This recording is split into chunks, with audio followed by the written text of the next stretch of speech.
Hey guys, what's up? Welcome back to another video. Today, we're doing it again for a second time. We're doing the Skylanders Iceberg 2. In case you guys didn't know, back in January of this year, 2021, I made a Skylanders Iceberg video. Ended up doing pretty well, so we're doing it again because more Skylanders Icebergs have come out after that iceberg. And I thought, you know what? Let's do it again. But in today's video, not just me and not just Krypt Krusher in the original video are going to be in this video. A bunch of other SkyTubers will be in this video, and this should be a pretty big video. So, without further ado, let's get to the Skylanders Iceberg.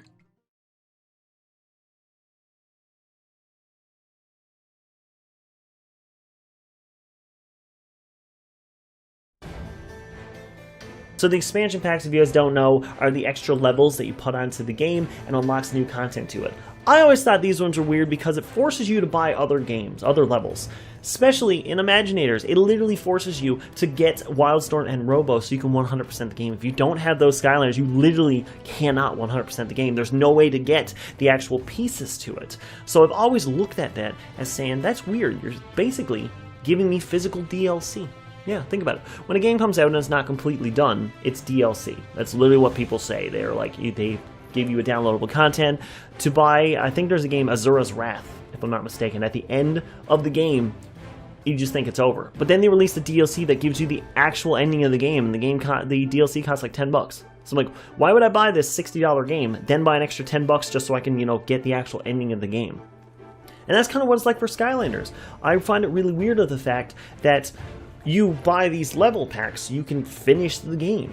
But what if you can't find those? What if you're a new player who only just started? Imagine trying to find Pirate Seas. Imagine trying to find Robo now. Robo's going for over $1,000 online. It's insane how people want for him. And I mean, there's ways you can manipulate it, use NFC cards and stuff, but the fact that they gave us basically a full game and then it's like, hey, there's also 4 more levels you can get that kind of don't really tie into the story at all. But if you want to complete the game, you need it though.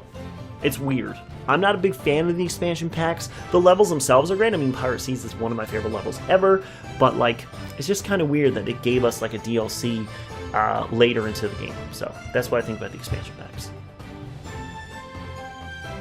Magic items, the tiny figurines that give you more than just a speed boost or a shield.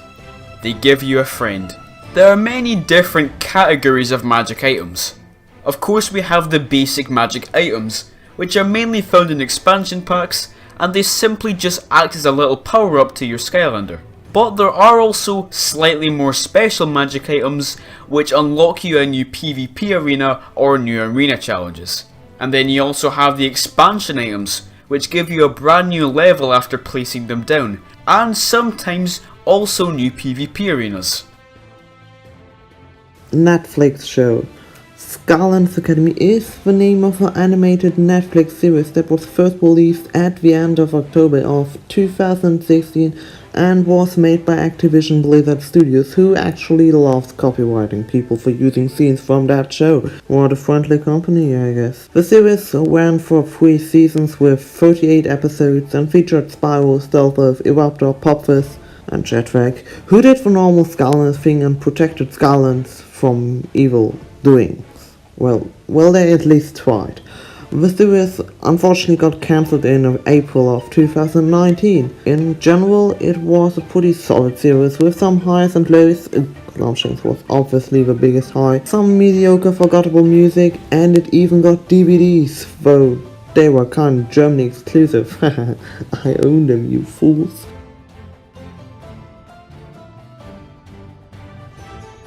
Hello everyone, Coming Clean here. A pleasure to be here on Skylander Gamer TV's channel to talk about the Skylanders Iceberg. Let's get right to it. Legendary treasures. These are objects that act as collectibles in all games but Imaginators. They are in many cases quite cryptic in appearance and hints on different parts within the Skylanders lore among other things. They are also always required to collect to complete the game to 100%, but in Giants and Forward they had some additional functions like decorating your ship or unlocking certain parts of the hub area. Light and Dark are 2 elements that were first introduced in Skylanders Trap Team. The elements always had less figures than the others, and they were not added to the logo until Skylanders Imaginators. Surprisingly, the concepts for the elements date back to Spyro's adventure. This is an easy one. The main series games are SSA, Giants, Swap Force, Trap Team, Superchargers, and Imaginators. So all the non-3DS or mobile games are not the main games, as well as Superchargers Racing, which doesn't count as a main series game. This is another easy one. Toys for Bob were the main developers for Skylanders, making 4 out of the 6 Skylanders games. As of 2021, Toys for Bob has made 2 more games after Imagineers, those 2 games being Spyro Igknight Trilogy and Crash 4 It's About Time. I'm sure a lot of you know about the Skylanders comics. I've never read one myself, but they look really cool and have an incredibly unique art style. They also feature some interesting characters, like Nightmare Fuel Malefor. Some of the Trap Team ones even come with limited edition legendary traps. Official website. The official Skylanders website was a great place with fun and different minigames, very much information about the games itself, the function to add Skylanders to a kind of wish list so you can buy them, and you could also see in which stores close to your town or something they were available, and much more stuff till it was shut down in March for unknown reasons that will probably nobody ever understand. Rest in peace, Skylanders website, I guess. Winged Sapphire. These are butterfly-like gems that can be found through most of the games. Collecting them gives you a small discount when purchasing new abilities, but finding them all gives you a significant discount, up to 40% in Giants for example. Variants are Skylanders that are intended to appear differently. There are 2 categories of variants, being in-game variants and chase variants.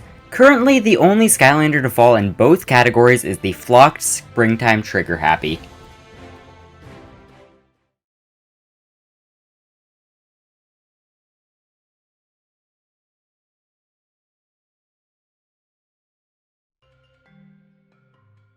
The Skylanders mobile games. A total of 6 Skylander titles for iOS and Android have been released, and 5 of them have been discontinued. The discontinued titles are Skylanders Universe, an online RPG where you could use your own collection of Skylanders figures and visit your friends' Skylands and play minigames among other things. Skylanders Cloud Patrol, an arcade-style shooter where you fight against trolls in flying vehicles. Skylanders Lost Islands, a city-building game where you were tasked with building a new home for the Mabu. Skylanders Battlegrounds. This was a real-time arena-like combat game released with its own mobile portal of power. It also featured Bluetooth connectivity aspects with the previously released mobile titles. In Skylanders Battlecast, that is a separate entry in this iceberg, you collected actual cards that came to life within a game. The game itself was a strategic card battle game. It contained a single-player campaign, but the focus was of course on PvP battles. Making a card game based on one of gaming's current biggest franchises that also had a focus on collecting things sounds like a winning concept. Everything apparently didn't go exactly as the publisher wanted though, as the game was discontinued on September 1st, 2017. The last mobile game on this list can still be played today. It's called Skylanders Ring of Heroes and is a turn-based RPG where you control 3 Skylanders simultaneously. Being a free-to-play game, it does contain microtransactions as is to be expected, and the game is still going strong post-Skylanders website shutdown. Sidekicks and minis are 2 different things depending on which Skylanders game you are playing. If you play SSA through Swap Force, they are smaller versions of Skylanders that can assist you, but you have no control over them. But if you play Trap Team through Imagineers, these are fully fledged Skylanders that are mini versions of other Skylanders that they are based on. There were 9 novels written for the Skylanders franchise, each one looking to expand upon the lore and world of Skylands. The Machine of Doom was released on May 3rd, 2012 for Kindle, and then on August 2nd, 2012 on paperback. It was written by Onk Beekman and published by Grosset and Dunlop. The book is canon to the Skylanders series and acts as a prequel both to the events of Spyro's adventure as well as the original series of novels covering the Masks of Power story arc. This particular story follows Spyro, Gilgan, Boomer and Eruptor as they track down the source of a giant, ancient and deadly weapon so they can discover it before chaos. Spyro vs. the Mega Monsters is the first in a series of novels spanning across the Masks of Power story arc, as this book is no longer a prequel to the story arc unlike the previously mentioned Machine of Doom. This novel is once again wrote by Onk Beekman. It shared 2 publishers, Sunbird as well as Grosset and Dunlap, and it was released on January 10th, 2013. In the book, supersized critters are popping up and causing havoc across all of Skylands, so it's up to Spyro and his friends to figure out what's happening and how to save the day, all whilst Chaos is scheming around how to beat him. Next up is Gilgan and the Curse of the Fishmaster, once again wrote by Ock Beekman but published by Ladybird Books this time round and released on April 4th, 2013. This chapter in The Masks of Power features sea creatures that gang up on the landlubbers of Skylands and the mermaids of Last Chance Cove, abandoning their underwater kingdom, leading Gilgan to have to embark on an incredible adventure. The next up is Lightning Rod Faces for Cyclops Queen, which was once again written by Ock Beekman and joint published between both Sunbird and Ladybird Books. It was released on June 6th, 2013 as the third chapter of the Masks of Power story arc. This story follows the greatest storm titan of them all even, who is about to make a royal appointment with his biggest challenge yet. Lightning Rod teams up with Drobot, Double Trouble and Pop Fizz to journey to a far off city where locals have a knack for trouble. Next up is Terrafin Battles for Boom Brothers, once again wrote by Ock Beekman and released in January 2014. This chapter of the Masks of Power story arc follows Terrafin and his friends who must travel to the summit of Junk Mountain after some innocent looking sweet stuff explodes in a Gilman's face. Next up is Cinder Confronts the Weather Wizard, wrote by Ock Beekman as always, and published by Penguin this time around. The fifth chapter in the Masks of Power story arc, which was released in June 2014, covers the story of a cloudless desert being covered by a gathering of storm clouds. Soon after, threatening weather reports flood in throughout all of the Skylands. Cinder soon heads out on a mission to the Isle of the Undead to discover what's going on and how it can be stopped. Next up is Dump Smash Crosses the Bone Dragon, wrote by Ock Beekman as always, and published by Penguin Books to be released on October 5th, 2014 as the sixth chapter within the Masks of Power story arc. Now, this time around, we look into the Giggling Forest and how it's been reduced to nothing but tears. Now, not only have the Skylanders been double-crossed, but Master Eon has also been kidnapped, and it's up to Stump Smash in the midst of all this chaos to head into battle against one seriously angry dragon. Next up is Eruptor meets the Nightmare King, the first novel in which not to be written by Ock Beekman. Taking up the author position this time is Cavan Scott alongside publisher Penguin and released on January 1st, 2015. The seventh chapter in the Masks of Power series throws Eruptor into the leading role alongside Grim Creeper and Slambam. He might be one of Skylanders' fiercest characters, but even Eruptor feels a chill in his bones when he sees his own double frozen in ice. What starts with a cold snap leads to a red-hot adventure as everyone's favourite lava monster takes on the nightmarish opponent, and further secrets of the Mask of Power are revealed. The final chapter in the Masks of Power story arc is called Trigger Happy Targets for Evil Chaos. Cavan Scott returns as author. Penguin published the novel as it was released on March 5th, 2015. In this final story, the race is on to reach the final segment of the Mask of Power before Chaos can get his hands on it to terrorize all of Skylands. In conclusion, there are 8 novels which make up the story arc known as the Mask of Power, with each chapter throwing a Skylander from each of the 8 main elements into the flagship role. Before all that, the novel entitled The Machine of Doom acted as a prequel to the entire story arc, leading to 9 total novels that expanded upon the lore and world of Skylands as released from May 3rd, 2013 all the way up to March 2015, so almost a 3-year arc. To this day, I still find it unbelievable that Nintendo collaborated with Skylanders in the form of Hammerslam Bowser and Turbocharged Donkey Kong. These two Skylanders look immensely fun, but unfortunately you can only play them on a Nintendo console. You can only play them through Superchargers and Imagineers on the Wii U, Imagineers for the Switch, or Superchargers Racing on the Wii and 3DS. But you don't really get to experience the Skylanders in those games, since you'll be racing the whole time. Skylanders Boy and Girl. Skylanders Boy and Girl is a very famous Skylanders YouTube channel featuring the family of FGTV that started with content there around 8 years ago and was heavily supported by Activision, and with the downfall of Skylander, that channel ended as well, with them quitting Skylanders in a video that, if you were to ask me, felt scripted and was probably planned in advance. I never watched them anyway, they were just too crazy for me. Their customs looked sick though, not gonna lie. Concept art is just all the different art that is made from Toys for Bob or vicarious visions made during the production of a game, to try to get a feel of what they want the game to become. And there is a lot of these concept arts because there are so many people with so many different ideas.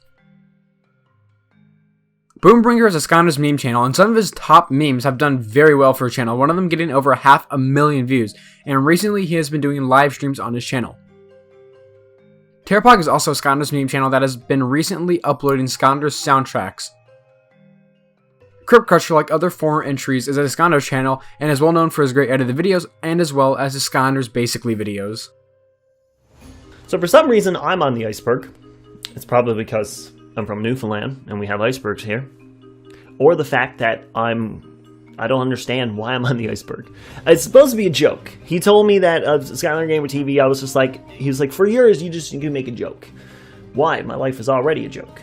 I'm a 30-year-old playing Skylanders on the internet who's basically going nowhere in life. Actually, I'm going a little bit. I mean, I got 10,000 subscribers. It's pretty good, I guess. It took me 6 years to get it. Krypt Krusher got it in like 2 years. Oh, that's a bummer. Anyways, I think why I'm on the iceberg is because I'm the top of the iceberg. Everyone knows that there's just that one little spot about me, but there's so much underneath. Because not only do you see who I am as CrashTheSkylands and CrashTheSkylands, but you don't know what I'm like underneath. What am I like outside of YouTube, huh? Well, I can tell you one thing. I'm very introverted. I actually don't like really going out anywhere or doing anything. I literally go to work, I hang out with my coworkers while I'm at work, and that's it. I don't really talk to them outside of work. I like eating. I like my animals. My dog is literally my life. I play a lot of other games outside. As of right now, I'm playing Ace Attorney, Marvel Avengers, and I'm hoping to get Mario Golf super soon. Yeah, that's my iceberg. So how about that? Ooh, you thought it was going to be more. You thought it was going to be spicier. It's like, oh, Crash is a person who doesn't give money to the homeless. That's what it is. Guys, right here. CrashTheSkylands doesn't give money to the homeless. You heard it here first. Crazy. Can't believe he would do that. But those are my icebergs. An iceberg is also a lettuce. You guys didn't know that. Black Rhino Ranger, or BRR for short, is a YouTube channel with over 50,000 subscribers. The oldest video on his channel, called Zoo Tycoon 2 Dinosaur Song, was uploaded on November 9th, 2009, the exact same day that the channel itself was created. It's currently sitting at 412,000 views, which doesn't even make it close to his most popular videos. His most viewed video today is called Spot from The Good Dinosaur Performs the Fatality on the Bug. It currently sits at 2.9 million views, but it doesn't have a very nice like-to-dislike ratio, shall we say. But how does all this relate back to Skylanders? Well, BRR is a gaming channel, meaning he's made Skylanders content in the past. They tend to tailor towards music videos, editorials, and even flash animations. One video of his I used to watch on loop a few years back, and that video was called, now that's what I call Skylanders Poker Flash Music Video. What that video had in store for you was a compilation of popular songs that had Skylanders animations put over the top of them, and this video was uploaded on June 3rd, 2015, and it serves as his second most viewed video on the channel. But unlike his most popular video that we talked about previously, the like to dislike ratio isn't as terrible, and this just goes to show that it's with Skylanders content that BRR Games truly found his stride. He continued to make more Skylanders Flash animations, all inspired by popular stories such as Christmas carols, or movies like Monsters University by Disney Pixar. To this day, he still makes Skylanders Flash animations, making him technically the biggest SkyTuber on the platform who still has an active content schedule, shall we put it. You've probably even seen one of his Flash animations before without even knowing it was him. In Skylanders Swap Force, there is a noticeable change in the game's art style. This is very intentional, as the team at Vicarious Visions really wanted players to experience Skylands from a new point of view. Archeans. Archeans are awesome, even the duelists. They were a robotic race that lived like 10,000 years before our time and were the first to find a way to merge technology with magic. Then got thirsty for more power, like basically every evil enemy in every media franchise, and conquered Skylands only to be stopped by the first ever Skylanders, the Giants. The robotic king was the owner of the Iron Fist of Arcus, aka the biggest MacGuffin of the whole franchise, which will later come in the hands of Chaos, or well, Chaos will more or less come in its hand. Even though their empire was defeated, we still meet many Archeans in the first 3 Skylanders games especially, and in some comics. Everybody loves Arbo.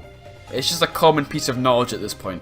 And one of the things he's known for is talking about his family, who all have very similar sounding names. You get it? Because he's a tree. Family tree. Anyways, Arbo's family consists of his father Barbo and his grandfather Larbo. But I reckon he has far more relatives that he just hasn't mentioned yet. Marbo, Jarbo, Garbo, who knows? Strangely enough, in Trap Team, he actually calls Larbo his uncle instead of his grandfather. I don't think we should look into that one. This is quite an unfortunate one, no Series 2 Sunburn. So if you don't know, every one of the original 32 Skylanders got a Series 2 Light Coal or Eon's Elite or any type of new figure sometime down the line, except for one. And that one being Sunburn. He never got a Series 2 or an Elite. Such a sad story really, and Sunburn has actually got a very big fan base now just because he's never got anything after the first game, which makes me happy for Sunburn, at least he has that.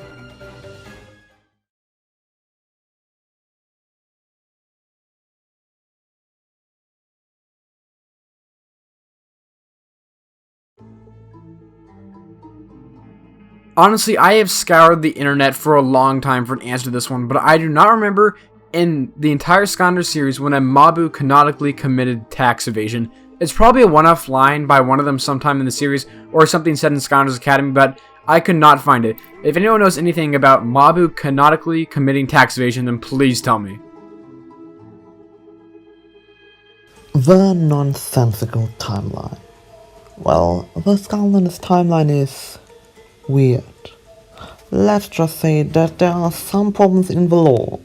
Events that seem to have no effect on games that came out the next year. In Imaginates, for example, is Chaos evil again, or in Trap Team he's normal again, cause, well, if you didn't remember, he and Glum Shanks did the swap body parts thing at the end of Swap Force. There just exist some big, major plot holes that sometimes weren't explained in comics. That obviously led to a lot of speculation that the games weren't released in chronological order, or that after Trap Team, the timeline goes into 2 separate timelines, one with superchargers and the other with Imaginators. If you were to ask me, it is probably the most logical Skylanders theory I've ever heard, and makes sense to me.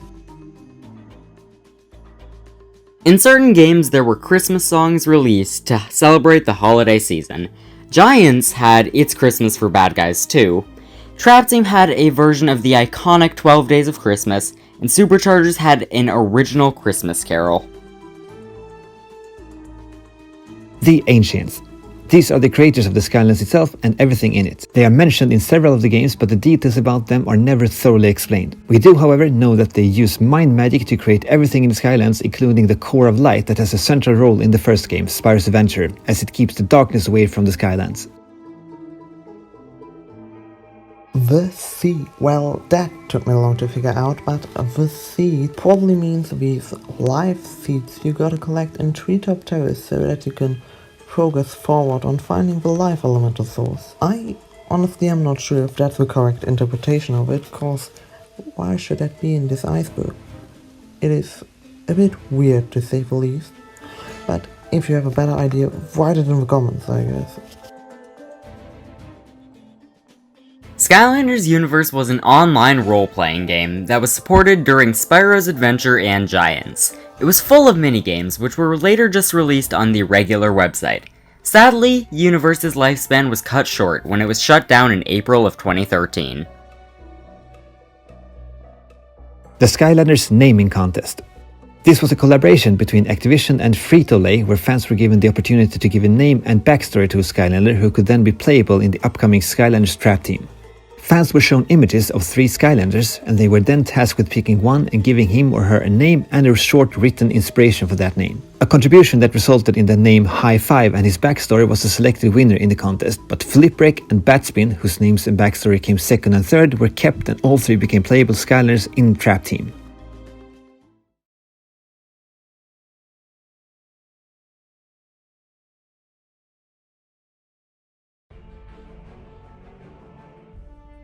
This one's actually kind of cool. In Skylanders Spyro's Adventure, almost every single one of the 32 Skylanders has a catchphrase that isn't actually English. It is just some random noise, which I don't know why they do this. They get rid of it in the second game in the series. They get rid of it in Giants, and this is the only game that has that, but here's an example.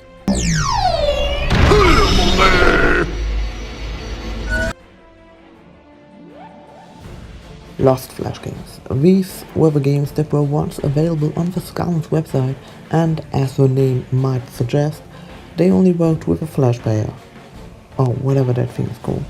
The games varied from Plants vs. Zombies and Angry Birds rip-offs over turret sections to Diggity Dash. Some were absolute gems and others were block food. During their development, some games probably got scrapped, but the Lost is more meant in the sense that they are gone now. Cause, like I said, the Skylanders website was shut down. No! The Mega Blocks, talking about all the many Mega Blocks that came out for Skylanders. If you did not know, Mega Blocks are basically like kid versions of the Legos, and they made a lot of these Mega Blocks. So if you like Mega Blocks, you should go buy some of these because there are a bunch. So one of the things that I'm totally on board with is the fact that Eyebrow and Diveclops are brothers. Because, you know, I decided to throw Seesaw in there at one point. Looking back at that, I'm kind of disappointed by that. I could have done better. Look at my Imaginary Rank video. I talked about how much I didn't like that. So on top of the fact that they're already brothers, there's a rumor that they're twin brothers. It could make sense. Now, twin brothers don't have to be identical. So a lot of people probably look at this one and they're saying, I don't know, identical twin brothers? They can't really be twins. They're not identical. One's taller than the other, one's smaller than the other, one has, you know, water, one's undead. Like, it doesn't matter. I know 2 people who are twins. I know a brother and a sister combo, and they look nothing alike. One is tiny, one is huge. Like, that's another thing too. And it doesn't matter the different genders. You can look different even though you're twins, you know? So that's how I look at that. They can be twin brothers. 100% makes sense that they are because they have one eye. But we don't know their parents. We know they're canonically brothers in Skylanders, but we don't know who their parents are. Were their parents Cyclopses? Because if they are, then I don't know. If you look at my family, which are not, my oldest sister looks kind of like my dad. My middle sister looks just like my mom, and I look just like my dad. But if the 3 of us were together, you wouldn't know that we were related. You probably wouldn't realize. You'd think we're just 3 people just hanging out because we all look different. But if you're with our family, you'd be like, oh, that's a family. You can see that. So that's what it is. These 2 can look identical, but not actually be completely related, you know? So I believe that they can be identical twins, but you need a little bit of proof with their parents to 100% prove that one. That's why I go with that one. Oh man, this gives me like flashbacks from like 2017 about Skylanders Imaginators Year 2, Krakatoa. This was a leak found on 4chan, of all places, and it was the big leak that made people think that Skylanders was going to happen in 2017 as an Imaginators Year 2. First of all, the first thing wrong with this is that this guy was found on 4chan, which if you guys don't know, is probably one of the most unreliable sources on the internet. And second of all, the only image of him wasn't in the best quality. Still though, whoever did make the image is still a pretty good Photoshopper, as it does look semi-real. Like, I could believe it, but still, even back then I didn't believe it. But I really wish it was real, because Krakatoa honestly does look cool. But Krakatoa was the main driving force and what made people believe that Skylanders Imagineers Year 2 was going to happen in 2017. Obviously, we all know nowadays that's not what happened. Tarklops. Tarklops was a one-eyed snail originally planned as one of the water Skylanders in the first game, Spyro's Adventure. After going through some changes, the character designers at Toys for Bob eventually scrapped Tarklops. He was replaced by Zap, who interestingly enough kept Tarklops' entire moveset. Heavily redesigned characters are talking about some NPCs and things like that that get heavily redesigned in later games. Kind of like how Eon gets really heavily redesigned in Superchargers, where he actually has his own body there. And there's also some other NPCs that do get heavily redesigned as well. I'm going to be honest, I could not find anything on the internet that tells me about a Hothead dialogue Easter egg. It is a dialogue option that Hothead can potentially say that maybe is a bit rarer than other ones. Either way, I do not know what this is, and if any of you guys know, please tell me. Ask War Roaster is a blog/Tumblr page that revolves around Skylanders. Don't look this one up. SFM models are source filmmaker models from the Steam Workshop that you can animate in 3D, which is pretty cool, and there's some Skylanders SFM models, so if you're into 3D animation, I would suggest looking at some of them. Diving into something slightly more obscure, we have the E3 exclusives. These are very rare figurines that were given out at the E3 Skylanders conventions, which I unfortunately never got to experience. The most popular is the Golden Hot Streak, which actually appears in game and looks pretty damn good. There are also E3 versions of Trigger Happy, Gilgan and Spyro, which are all in their own individual packaging. It looks pretty cursed, I'll be honest, but still an interesting part of Skylanders history. Eon and Chaos are related is referring to when in Skylanders Academy, Eon reveals to, well, Chaos, that they are related. They both have that symbol on their forehead, which means that they are related, and in the TV show at least, they reveal to us that Eon and Chaos are actually father and son. However, this still might not be true in the games, since the TV show and the games are in separate canons. Skylanders voice changing is talking about how from SSA to Swap Force, some of the characters got their voices changed a bit because in SSA some of the characters, like I already mentioned before, spoke a made up language, so they kind of had to change the characters' voices up a little bit. Dark Spyro is a forum dedicating itself to complete guides, information and pictures for both the Spyro for Dragon series as well as the Skylanders series. Posts can be made to start chains of conversations, but mostly what the site was used for was leaking information or finding insiders' knowledge, so photos of scrapped Skylanders and levels could be posted. With it being an online forum, there certainly is a community and they will respond to polls and ultimately help you increase your own Skylanders knowledge. I do remember this being the first source of information for leaks like Hoodsicle returning in Imaginators as a sensei. In other words, there are forums dedicated to everything Spyro for Dragon and by extent Skylanders related, and that was where Dark Spyro forums came in. The new gimmick is the Shapeshifter, special Skylanders that can change their form at will, letting them use a multitude of different abilities. They use the same magnets and NFC technology from the Swap Force line to let users shapeshift their Skylanders into real world and have that reflect in the game. Oh, okay. So it's literally where you can take Skylanders and kind of mix them together like Swap Force, but they have like 2 or 3 different abilities mixed in. I like that idea though. I like the fact that you can swap out the Skylanders. I still say the fact that you can break a Skylander and have them put it together is amazing. I love that idea. It's actually one of my favorites about it. But the big thing is of the fact that I wish that it was a little bit more, which Shapeshifters comes in. So I love that idea. I love the fact that you can take these 2 Skylanders that already have the one abilities, mix them together and make it like a fire and a water.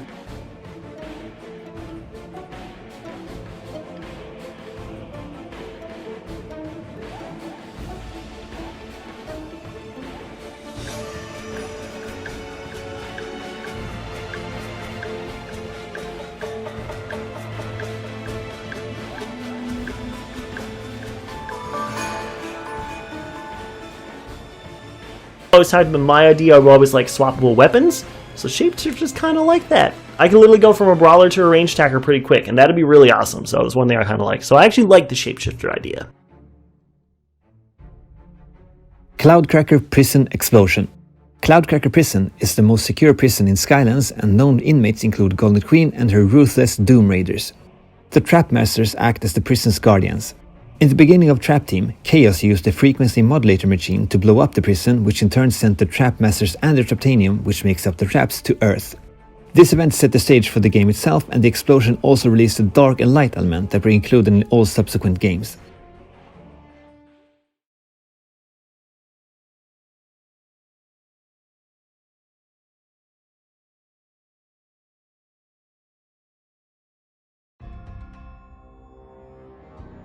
The Autism Speaks collaboration is talking about the Power Blue Trigger Happy and Splat variants that were made for Autism Awareness Month. I actually personally own the Blue Power Trigger Happy, and I think it was actually a really nice stain that Skylanders did this.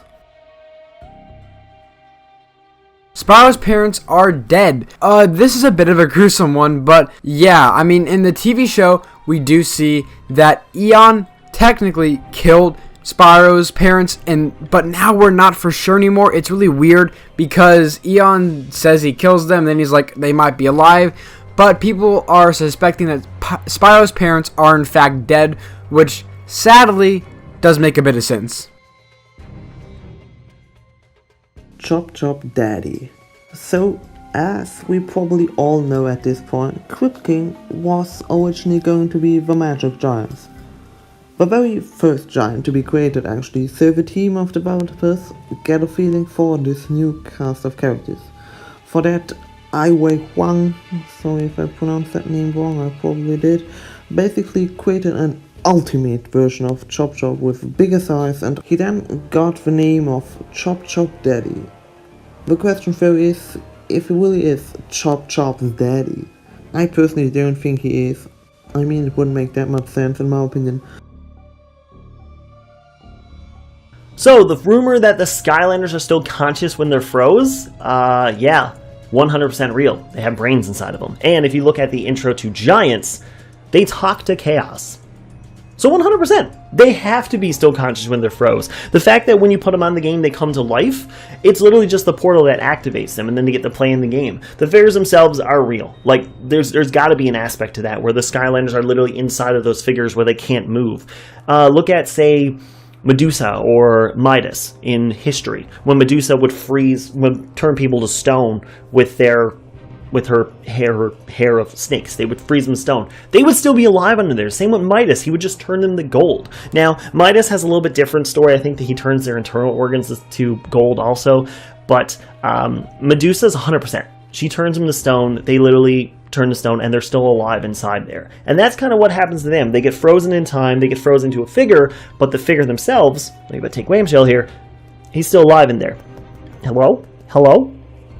And of course on the fact that in Giants, they literally talk to Chaos, but they're using like their mind projecting. And since Chaos, you know, has his own mind field on the go anyways, mind field, get it? It makes sense that he understands him. So yeah, that's what I got to say about that. I 100% believe that they are actually frozen in their figures and they're still alive. When Buckshot was first leaked, it was heavily speculated in the community that he would have been a bowslinger of the light element. Obviously, once he was shown, we learned this wasn't the case. Years later, through data mining Skylanders Imaginators, it has been discovered that a light element Buckshot was indeed the initial plan. In addition to an element swap for Buckshot, it was recently discovered that Pit Boss, the undead sorcerer sensei, was initially a part of the dark element. Interestingly enough, there's even an old render of his figure that has a dark element base. This is something I only found out about recently, but General Mills, a food company that made Cheerios, Lucky Charms, Reese's Puffs, and many other things, actually teamed up with Skylanders. And for a limited time, you could find packs of real Sky Stones in cereal boxes and have matches with your friends, which is freaking awesome. Later on, they also partnered up again and included Battlecast cards in the boxes. but having actual Sky Stones to play with is definitely the highlight here. You, the player, are canon. An interesting one in my opinion. This one actually means that you are a part of a game. Not like in, I don't know, Mario, where you just control Mario. No, you are existing. The game draws you into it. The characters know of your existence and talk to you. For example, Chaos in the final chapter of Trap Team in unskippable cutscenes that totally aren't annoying, or Eon at the beginning of literally every game. This is pretty cool and unique compared to other franchises, since you are actually the main protagonist instead of controlling the main protagonist. And I think this is one of the best things about Skylanders. Skylanders can apparently break all of space and time, as two Skylanders can exist in the same place at the same time. You can double down on the terribleness by placing two jetpacks on the portal for co-op, or you can use the Skylander and interact with that same Skylander as an NPC and Imaginators. You'd think this would blow up all of reality or something, but Skylanders has never really cared for logic nor realism, so they shouldn't start here. So there's a big theory about Chaos cloning himself. This one makes a lot of sense. If you guys don't know, there's multiple Chaoses you can get. You can get Chaos in the Trap Team Crystal, but then he comes back in Superchargers, and then he becomes your friend at the end of Superchargers, but then you can still fight him in Imaginators. Then in Imaginator, he has an actual figurine where you can actually fight and defeat Chaos as Chaos. So yeah, I wouldn't be surprised if Chaos did clone himself. Chaos has all the power in the world to be able to do stuff like that, and I really like the fact that he has multiple versions of them. There's good versions, there's bad versions. There's the, evolved versions, I think is what it is. I think that's when you beat the villain and then you get to their evolved form, like Pokemon. I think that's really cool. I really like the fact that Chaos can be cloned. And it makes sense, because I always found it weird that in Swap Force you go over to Trap Team and then you're like, okay, I can trap Chaos now. And then you're like, oh, if I can trap Chaos, that means it's probably a new villain. Then in Supercharged, he's back. And you're like, okay. And then he becomes your friend at the end of Supercharged, but then in Imaginators, he's your villain again. You're like, okay. So there's got to be different Chaoses. There has to be, because there's no possible way, storyline-wise, why Chaos would be your best friend one day and then decide, I'm going to take over Skylanders again.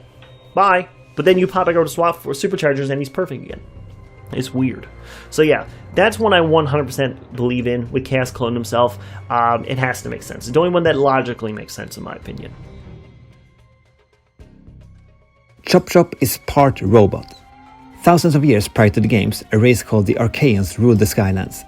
They were a race whose technique to fuse magic and technology together made them far more superior than the other races in the Skylands. They were ultimately defeated by the Giants, but not before using their magic to create several warriors. Chop Chop was one such warrior, and he's a fusion between the undead element and technology, making him part robot. So unfortunately for the Wii versions, I can't really give a 100% aspect in this one, because I never really played the Wii versions. I played Giants, and that was it. I loaded up Giants, actually played through it, and actually used Giants to reset my creation crystals. So when it comes to that element, I can see the Wii version with their... I'm thinking people are going to just talk about how graphically weird they look. It's just because the Wii doesn't have the same graphics system that the PlayStation or the Xbox did, so of course the game looks horrible. I know so many memes are going around looking at the Wii one. I mean, even look at Skylanders Racing, for example. But I heard that game is phenomenal, and I have a Wii U. It's literally hooked up. I might be able to do Skylanders Racing at one point, which would be really cool, because I've never played that one. Or any of the other Wii games. I have, I think, Swap Force now for the Wii U, and the original Spyro's Adventure for the Wii, but I haven't touched them. Same with the DS version. I've only played Spyro's Adventure and a little bit of Giants, of both. No, I haven't played Spyro's Adventure, I played Giants. So that one there, I can look at the aspect of why people are kind of upset with that one and all that, just because it doesn't look great. But I mean, the motion controls are fine, the story itself is still kind of similar. I think they're a little bit different. No, it's the DS versions that are completely different. But yeah, I think the Wii versions are fine for what they are, because graphically they're not as great, 100%. But you can see the element with it, and of course when the Wii U came out, it all just went uphill from there. So, like, Wii U for Superchargers looks amazing in my opinion. So yeah, that's what I think of the Wii.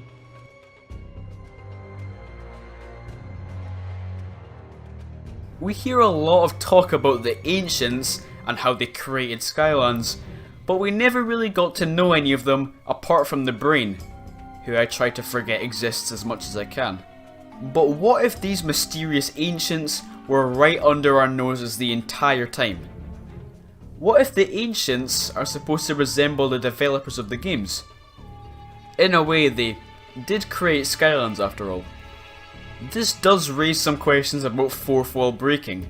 Does Eon know that he's in a video game? Weird to think about, honestly.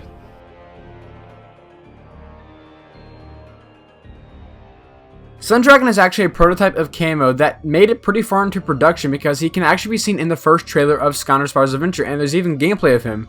I guess they ended up not liking the design or making the toys was too complicated. Whatever it was, he eventually got scrapped and he became Camo later on.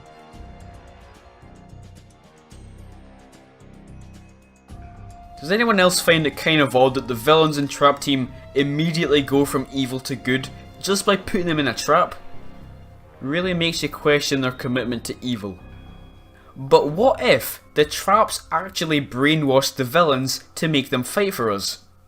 Seems to make more sense than the evil villains becoming good instantly for no reason.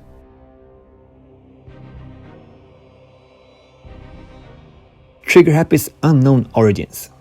Trigger Happy is a gunslinging gremlin who shoots gold from his dual handguns. His origins are completely unknown. He just showed up in the Skylands one day and saved a village from a group of oppressing bandits.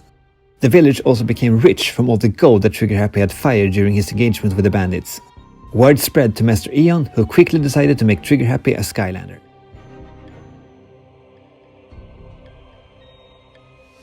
Technically, Skylanders started as a reboot to the Spyro the Dragon franchise. His name was even found in the title of the first game to help draw upon an existing audience that grew up with the character known as Spyro the Dragon, but later games took up their own identity, with Spyro not even being a featured character to any degree in Superchargers. Regardless, Skylanders wasn't always the plan, neither was Spyro's Kingdom, since you might have heard of that as being the original idea to reboot Spyro, with a large fantasy open world and 5 characters to play as in an action RPG where Spyro wasn't even going to be playable. He was simply a designated NPC in the game that you'd go to fetch mainline quests. However, what people don't know about is that Activision scrapped an entirely different idea before even Spyro's Kingdom had came to mind.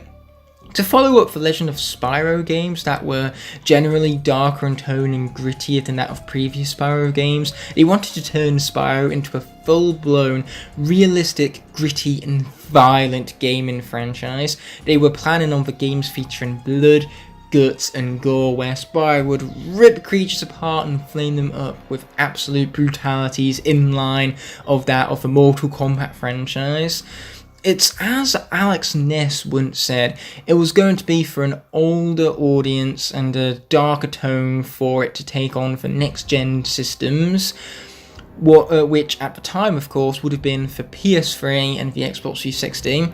Let's blow out Spyro, Paul Ritchie said. Let's raise up the age range for him. Let's appeal to the kids over 16 up into young adults. Let's make it tough and bloody. And we did all this concept work and just lost our enthusiasm. That wasn't Spyro. This isn't what our passion was about. It was much more joyous and active.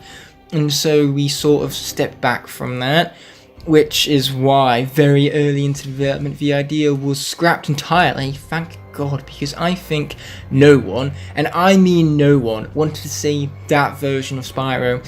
As correctly stated by Paul Ritchie himself, that wasn't Spyro. Naturally, they made a drastic shift in the opposite direction tonally to make up what the Skylanders franchise soon became.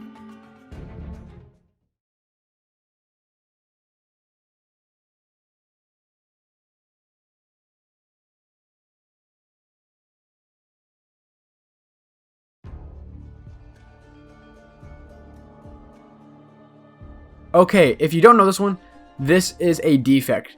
Now, naturally, Chill's lips are blue, as you can see in her box art, but there was some defect in the factory or something like that, and some of her figures have red lips. I have no idea why this is, but if you have a red lip Chill, then you have a rare version of Chill, so congratulations. there are leaked images of Glum Shanks as a Skylander, so people now think that there is an employee exclusive or something like that you can play as Glum Shanks in Spyro's adventure. I would have loved to see a Skylander version of Glum Shanks, but we never got to see him. Maybe someone from Toys R Bob have a figure of him, which is pretty cool. This is actually a fact. Fiesta was supposed to be in Skylanders Academy during the second season, making him the only supercharger to ever appear on the show. However, due to budgetary reasons, he was cut from the show, which is weird to me since Activision is a multi-billion-dollar company, so I guess they couldn't afford it. It's kind of weird. Even though I don't like Fiesta as a Skylander, I think he actually would have been a cool character on TV. Now, I don't know if he would have appeared in only one episode or he's a new Skylander like Cinder, who is in multiple episodes but still isn't a main character. I don't think he would have been a main character though, but it still would have been neat to see him.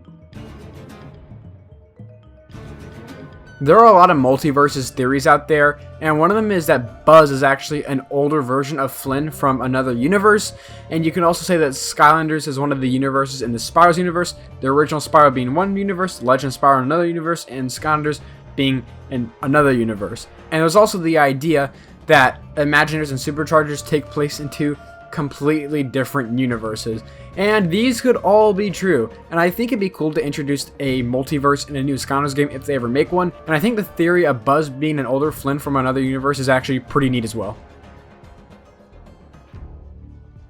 And the final entry. A new game will come in time. I mean, I hope this is true. We obviously love the Skylanders series, and as Skylanders nears its 10th anniversary with nothing really in sight, we can only hope for a new game to come eventually. Skylanders made at least $1 billion, if not close, when they were in their prime. I do not think that Activision would get rid of this. I do think with all my heart that a Skylanders game will come back in some form eventually. I just think there's no way that Activision will let a global hit like Skylanders just lay in obscurity forever. That is just plain stupid. I don't think that Skylanders will be back in, let's say, the next 3 years, but I really do think we will see the return of them at some point. Okay, that's the iceberg. This was a pretty big iceberg. I already did one iceberg on my channel, and I'm pretty sure this is a iceberg with more entries on it. Now, of course, some of the entries I had to get rid of because they were inappropriate and stuff like that, but I really hope you guys have enjoyed this iceberg. And here are all the awesome channels that are on this video, and all their links for the channels will be in their description. So, if you want to go see some good Skylanders content, I would suggest subscribing to these guys. They are some really good channels that you need to see. But anyway guys, hope you guys have enjoyed the Skylanders Iceberg video, part 2, and thank you guys for watching.